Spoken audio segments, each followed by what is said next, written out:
Namaste and good morning, dear kids. Today we will read new lesson Helen Keller. So let's start.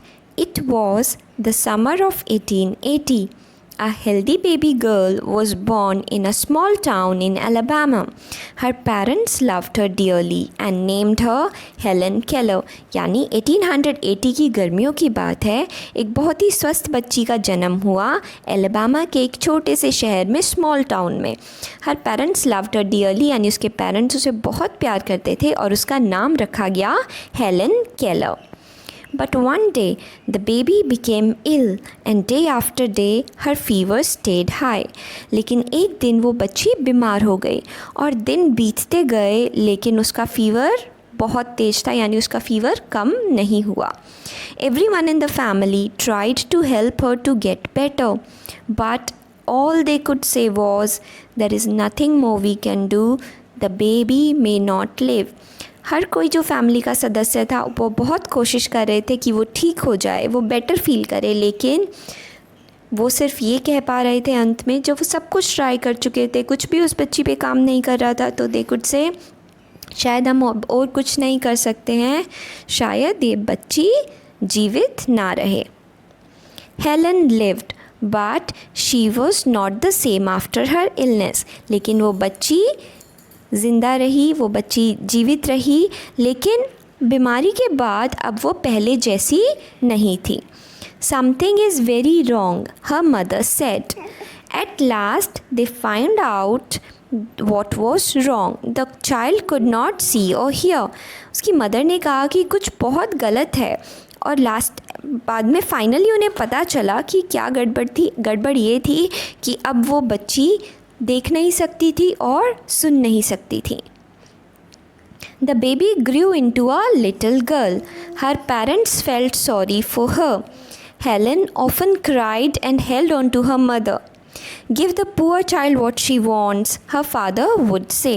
अब वो जो बच्ची थी वो बड़ी होने लगी और उसके पेरेंट्स उसके लिए बहुत अपसेट थे, बहुत दुखी थे वो उसके लिए कि वो देख नहीं पाती और सुन नहीं पाती. हेलन अक्सर रोती रहती थी और अपनी मदर को पकड़ के रखती थी, और उसके फादर कहते थे कि इस बच्ची जो भी मांग रही है वो उसे दे दो, उसे शांत कराओ, उसे चुप कराओ. Though Helen could not hear or see, she was a bright little girl. Some people thought Helen could not learn anything. Her mother did not agree. Helen is very smart, she said, and added, the problem is, how can we reach her? She is locked up inside herself. हालांकि Helen देख नहीं सकती थी और सुन नहीं सकती थी, लेकिन वो एक ब्राइट लिटिल गर्ल थी. कुछ लोग सोचते थे कि हेलन कभी भी कुछ नहीं सीख पाएगी, कुछ लर्न नहीं कर पाएगी, लेकिन उसकी मदर इस बात से एग्री नहीं करती थी, वो नहीं मानती थी. वो कहती थी कि हेलन बहुत ही स्मार्ट गर्ल है, बहुत ही चतुर लड़की है, बहुत समझदार है, और कहती थी कि प्रॉब्लम ये है कि हम लोग उसे किस भाषा में सिखाएं, हम लोग उस तक कैसे अपनी बात पहुंचाएं, क्योंकि ना वो सुन सकती है ना वो देख सकती है.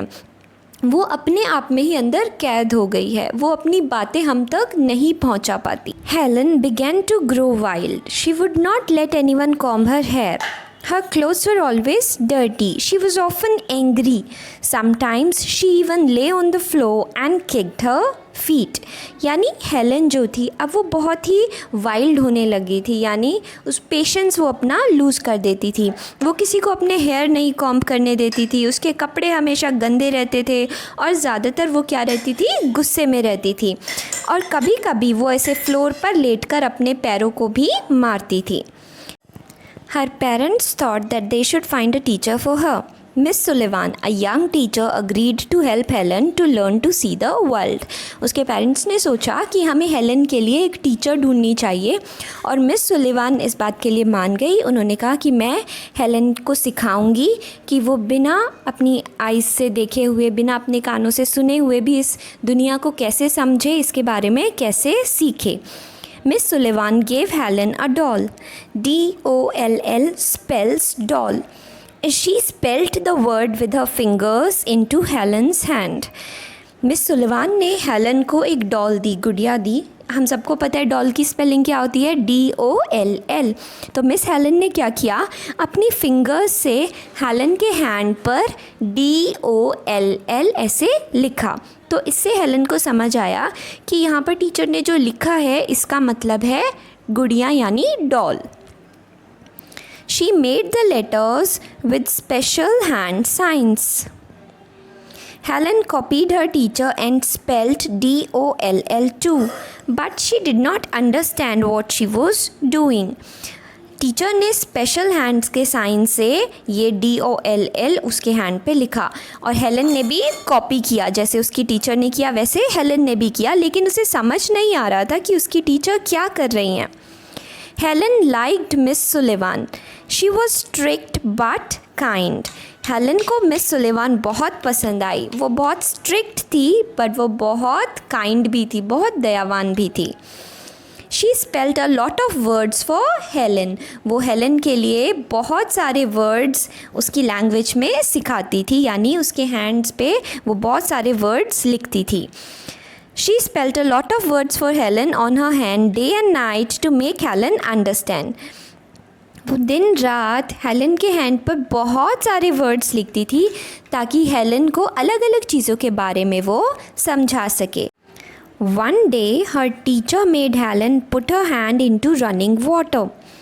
Then she spelled WATER. एक दिन उसकी टीचर ने हेलन का हैंड बहते हुए पानी में डाला और उसके बाद उन्होंने WATER उसके हैंड पर लिख दिया। Suddenly Helen understood that WATER meant something wet running over her hand.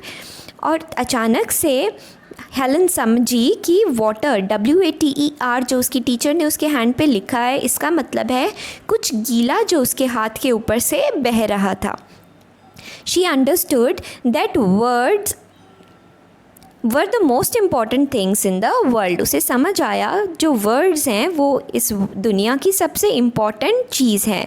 Words will tell her everything she wanted to know, यानी ये वर्ड्स जो हैं जो उसकी टीचर उसे सिखा रही हैं ये उसे वो सब कुछ जानने का मौका देंगे जो वो जानना चाहती है। वो उसे वो सब कुछ बताएंगे इस दुनिया के बारे में जो वो जानना चाहती है। So this was the story and new words from this lesson. Dearly, dearly मतलब जो हमें बहुत ज़्यादा प्यारा हो। Illness मतलब बीमारी। Agreed मतलब किसी काम करने के लिए हाँ कर लेना। Important मतलब ज़रूरी। Goodbye dear kids.